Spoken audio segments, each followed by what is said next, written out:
কয়েকদিন আগে আমার এক লার্নিং পার্টনার আমার অফিসে এসে বলছে যে আমি গত বছর আপনার একটা ট্রেনিং করেছি এবং সেখান থেকে আমি শিখেছি যে সফল হওয়ার জন্য ফোকাস থাকা দরকার এবং কনসিস্টেন্ট থাকা দরকার। তো সেই অনুযায়ী আমি গত এক বছর কনসিস্টেন্টলি আমার একটা প্রোডাক্ট নিয়ে আমি কাজ করে গেছি, কিন্তু এক বছর চেষ্টা করার পরও এই প্রোডাক্টের আমি মার্কেট তৈরি করতে পারিনি। তাহলে আপনি বলুন যে কনসিস্টেন্ট হয়ে আমার লাভটা কী হলো? তো আপনাদের কাছে কি মনে হয় এই সমস্যাটা, এটা কি কনসিস্টেন্সির সমস্যা না অন্য কোনো সমস্যা?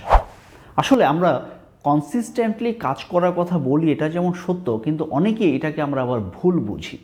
কনসিস্টেন্সি মানে এই নয় যে ভুল পথে বা ভুল কাজটাই আপনি বারবার করে যাবেন। কনসিস্টেন্সি মানে হচ্ছে আপনার মূল কাজে আপনি ফোকাসড থাকবেন, কিন্তু সেই কাজটা করতে গিয়ে কন্টিনিউয়াস ইমপ্রুভমেন্ট বা কারণ খুঁজে পেতে হবে আপনাকে যে আপনি কেন ইফেক্টিভ হচ্ছে না কাজটাতে। লাইক আপনার যে প্রোডাক্টের কথা বলছেন আমার লার্নিং পার্টনার, তার এই ক্ষেত্রে করণীয় ছিল যে কেন প্রোডাক্টটা সেল হচ্ছে না, কারণটা কি, কেন মানুষ এটা কিনছে না, কিংবা যেই প্রবলেমটা এই প্রোডাক্ট সলভ করবে বলছে সেই প্রবলেমটা আসলেই উনি কমিউনিকেট করতে পারছেন কিনা। এভাবে ডিফারেন্ট কোশ্চেন করার মাধ্যমে নতুন নতুনভাবে কিন্তু সেটার চেষ্টা করে যেতে হবে। তাই আসুন আমরা কনসিস্টেন্সিকে যাতে ভুল না বুঝি। কনসিস্টেন্সি মানে হচ্ছে মূল কাজে ফোকাস থাকা, কিন্তু ভুল কাজ কন্টিনিউয়াসলি করে যাওয়া না।